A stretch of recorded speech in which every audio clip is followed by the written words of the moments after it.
Sompotra taty amin'ny faritra ranomasimbe Indiana sy Afrika i Madagasikara ny taona 10 sy 70 tany ho any. Tsy mitombo ny famokarana, ny mponina nefa ny hamaro isa taty aoriana. Vilana roa sy ny Florajoelina mitsihana faran'i Madagasikara vary intsony.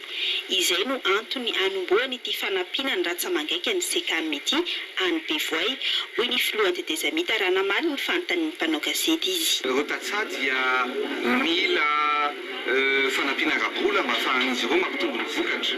Ka itsika izao efa nanamboatra an'ilay prise de Bevoay izay ahafahana mamboly vary mihoatra ny amin'ny 100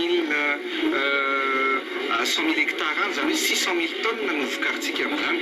Raha mokatra varina 600 000 tonnes zany nefitsika dia misy ny fitaovana, ny batteuse, ny moissonneuse na ny fitaovana ametrahana an'ireny vary ireny ihany koa dia tokony misy vola maro be volanina ao anatin'izany.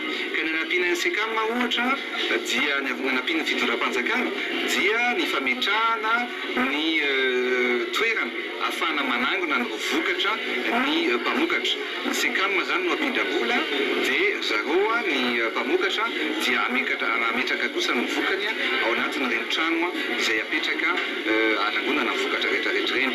Any amin'ny faritra any Bevoay zany no anaovantsika an'izay voalohany. Tsy vary ihany hoy izy fa ao ihany koa ireo vokatra hafa azo ahodina toy ny voankazo sy ny legioma. Tsy maintsy hananganana orinasa salantsalany hanodinana vokatra amin'ireny faritra ireny. Fanontanian'ny mpanao gazety ihany koa ny hevitry ny Florajoelina ny amin'ny olona ny fitaterana. Tsaraintsika ho an'ny kalitao aloha.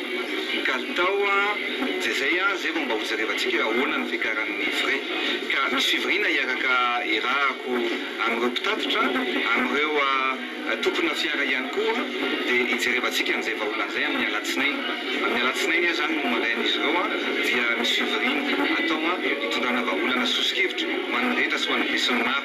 Fa tsy maintsy ataontsika foana aloha ny zavatra voalohany hitsinjovana ny be sy ny maro na ny mpandeha.